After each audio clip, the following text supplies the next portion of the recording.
Assalamualaikum warahmatullahi wabarakatuh. Good Tastic kembali lagi. Bismillahirrahmanirrahim. Keutamaan dan manfaat sholat tahajud. Sholat tahajud merupakan ibadah sunnah yang sangat dianjurkan. Ada banyak amalan ibadah yang dilakukan di malam hari atau qiyamul lail. Selain sholat tahajud, ada juga sholat witir, membaca Al-Quran, berzikir, dan lain sebagainya. Sholat tahajud adalah sholat sunnah yang dikerjakan di malam hari, umumnya dikerjakan setelah bangun tidur. Hukum melaksanakan sholat tahajud adalah sunnah mu'akkad, yaitu ibadah sunnah yang sangat dianjurkan. Bahkan Allah Subhanahu wa Ta'ala melalui firman-Nya memerintahkan kita langsung untuk mengerjakan sholat tahajud sebagai tambahan ibadah umat muslim. Allah Subhanahu wa Ta'ala berfirman, "Dan pada sebahagian malam hari bersembahyang tahajudlah kamu sebagai suatu ibadah tambahan bagimu. Mudah-mudahan Tuhanmu mengangkat kamu ke tempat yang terpuji." Quran Surat Al-Isra ayat 79. Sholat tahajud ini bisa dikatakan setingkat di bawah sholat fardu. Dari Abu Hurairah, Rasulullah Shallallahu Alaihi Wasallam bersabda, "Sebaik-baik puasa setelah puasa Ramadan adalah puasa pada bulan Allah, Muharram. Sebaik-baik sholat setelah sholat wajib adalah sholat malam." Hadis riwayat Muslim. Sholat tahajud boleh dikerjakan di awal, pertengahan, atau akhir malam. Waktu utama untuk sholat malam adalah di akhir malam, yaitu sekitar jam 1 dini hari hingga menjelang waktu subuh. Dari Ibnu Umar radhiyallahu anhuma, Nabi Shallallahu Alaihi Wasallam bersabda, "Sholat malam itu 2 rakaat salam, 2 rakaat salam. Maka apabila engkau takut masuk waktu subuh, hendaklah melakukan witir 1 rakaat." Hadis riwayat Bukhari dan Muslim. Sholat tahajud memiliki keutamaan fadilah yang sangat luar biasa. Apa saja keutamaan sholat tahajud ini? Berikut keutamaan dan manfaat bila kita melaksanakan sholat tahajud. Yang pertama, dikabulkannya doa. Dari Abu Hurairah radhiyallahu anhu, Rasulullah Shallallahu Alaihi Wasallam bersabda, "Rabb kita tabaraka wa ta'ala turun setiap malam ke langit dunia hingga tersisa sepertiga malam terakhir. Lalu dia berkata, siapa yang berdoa padaku, aku akan memperkenankan doanya. Siapa yang meminta padaku, pasti akan kuberi. Dan siapa yang meminta ampun padaku, pasti akan kuampuni." Hadis riwayat Bukhari dan Muslim.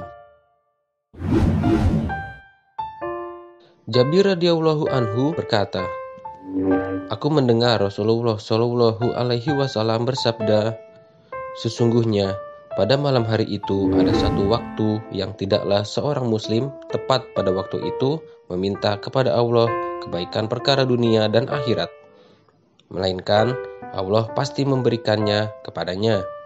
Dan waktu itu ada pada setiap malam." Hadis riwayat Muslim.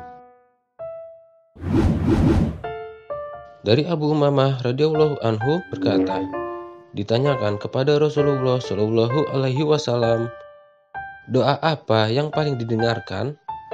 Beliau bersabda, doa pada pertengahan malam terakhir dan pada setiap selesai sholat wajib.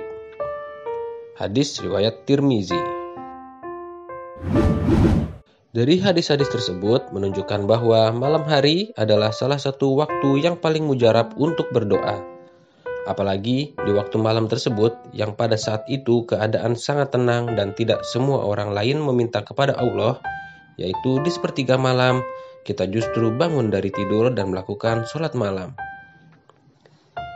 Marilah kita mengerjakan sholat tahajud dan berdoa kepada Allah memohon kebaikan perkara dunia dan akhirat. Insya Allah doa kita akan diijabah oleh Allah Subhanahu wa Ta'ala dan kita termasuk menjadi orang-orang yang beruntung. Amin. Yang kedua, masuk surga dengan penuh keselamatan. Sholat tahajud dikerjakan di waktu malam hari. Akan lebih baik jika di sepertiga malam, sebab pada saat itu orang lain sedang tidur. Dengan begitu, seorang hamba mampu berkomunikasi lebih khusyuk kepada Sang Maha Pencipta. Dari Abdullah bin Salam radhiyallahu anhu, Rasulullah shallallahu alaihi wasallam bersabda, "Wahai manusia, sebarkanlah salam, jalinlah tali silaturahmi dengan kerabat, berilah makan kepada istri dan kepada orang miskin.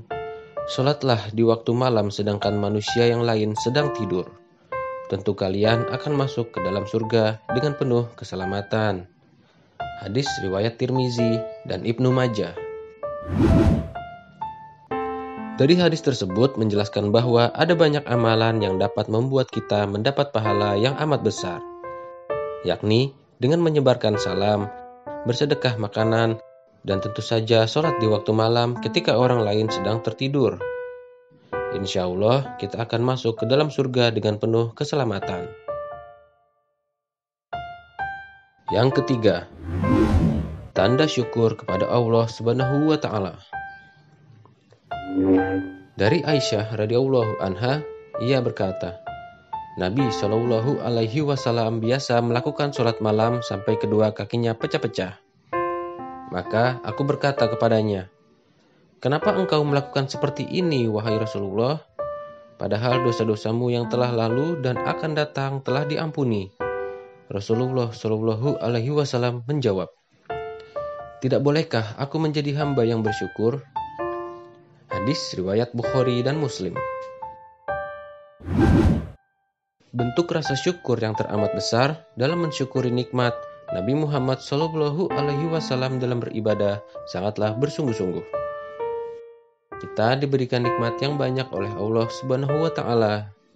Maka marilah kita beribadah dan mengerjakan hal baik sebanyak-banyaknya, dan tentu saja mengerjakan sholat tahajud sebagai rasa syukur kita kepada Allah Subhanahu wa Ta'ala. Yang keempat, sebagai bekal di akhirat kelak. Apapun yang manusia perbuat di dunia tentu ada balasannya. Maka dari itu, seorang mukmin harus memiliki bekal untuk menghadapi putusan pengadilan di akhirat kelak. Dengan melakukan sholat tahajud, maka pahala yang didapat insya Allah mampu menjadi bekal yang cukup di akhirat kelak. Di dalam surat Az-Zariyat ayat 15 sampai dengan 18, Allah Subhanahu wa Ta'ala berfirman, "Sesungguhnya orang-orang yang bertakwa itu berada dalam taman-taman surga dan mata air, sambil menerima segala pemberian Rabb mereka. Sesungguhnya mereka sebelum itu di dunia adalah orang-orang yang berbuat kebaikan. Mereka sedikit sekali tidur di waktu malam, dan selalu memohonkan ampunan di waktu pagi sebelum fajar." Quran Surat Az-Zariyat ayat 15 hingga ayat 18. Orang-orang yang berbuat baik itu, dulu saat di dunia mereka hanya sedikit tidur di malam hari. Mereka sholat beribadah kepada Tuhan mereka. Dan di akhir malam menjelang subuh, mereka meminta ampunan kepada Allah dari dosa-dosa mereka. Semoga setiap amalan ibadah yang kita lakukan di malam hari serta permohonan ampun kita dapat menjadi bekal yang cukup untuk di akhirat kelak. Yang kelima, terbebas dari godaan dan gangguan setan. Diriwayatkan dari Abu Hurairah radhiyallahu anhu, Nabi Shallallahu alaihi wasallam pernah bersabda, "Setan mengikat tekuk kepala seseorang dari kalian saat dia tidur dengan 3 ikatan. Dan setan mengikatnya sedemikian rupa sehingga setiap ikatan diletakkan pada tempatnya, lalu dikatakan, 'Kamu akan melewati malam yang sangat panjang. Maka tidurlah dengan nyenyak.' Jika dia bangun dan mengingat Allah, maka lepaslah 1 tali ikatan.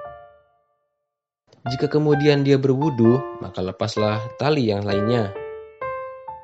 Dan bila ia mendirikan sholat, lepaslah seluruh tali ikatan, dan pagi harinya ia akan merasakan semangat dan kesegaran yang menenteramkan jiwa.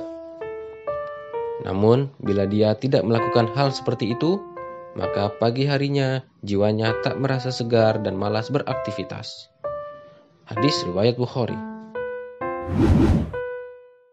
Yang keenam, merupakan kebiasaan orang soleh. Allah Subhanahu wa Ta'ala memuji para hambanya yang saleh yang senantiasa melakukan sholat malam dan bertahajud. Allah Subhanahu wa Ta'ala berfirman, mereka sedikit sekali tidur di waktu malam, dan di akhir-akhir malam mereka memohon ampun kepada Allah. Quran Surat Az-Zariyat ayat 17 dan 18. Ibnu Abbas radhiyallahu anhuma mengatakan, tak ada satupun malam yang terlewatkan oleh mereka, melainkan mereka melakukan sholat walaupun hanya beberapa rakaat saja. Al-Hasan Al-Basri berkata, setiap malam mereka tidak tidur kecuali sangat sedikit sekali. Al-Hasan juga berkata, mereka melakukan sholat malam dengan lamanya dan penuh semangat hingga tiba waktu memohon ampunan pada waktu sahur. Allah Subhanahu wa Ta'ala berfirman dalam memuji dan menyanjung mereka, lambung mereka jauh dari tempat tidurnya, sedang mereka berdoa kepada Rabb-nya dengan rasa takut dan harap, dan mereka menafkahkan sebagian dari rizki yang kami berikan kepada mereka. Seorang pun tidak mengetahui apa yang disembunyikan untuk mereka, yaitu bermacam-macam nikmat yang menyedapkan pandangan mata, sebagai balasan terhadap apa yang telah mereka kerjakan. Quran Surat As-Sajdah ayat 16 dan 17. Ada banyak keutamaan-keutamaan sholat tahajud yang lainnya, seperti mengangkat karir, dipermudah segala aktivitasnya, keluar dari kesulitan, Allah langsung menolong tanpa perantara, disembuhkan dari penyakit. Marilah kita mengerjakan sholat tahajud dan berdoa memohon kepada Allah kebaikan perkara dunia dan akhirat. Itulah tadi rahasia pahala dan keutamaan sholat tahajud yang dapat kita raih. Wallahu alam, dan Allah Maha Tahu. Semoga motivasi ini memicu kita untuk senantiasa bisa menjaga sholat tahajud, bahkan menularkannya kepada saudara-saudari kita lainnya. Amin. Dan semoga video ini bermanfaat bagi kita semua. Terima kasih. Wassalamualaikum warahmatullahi wabarakatuh.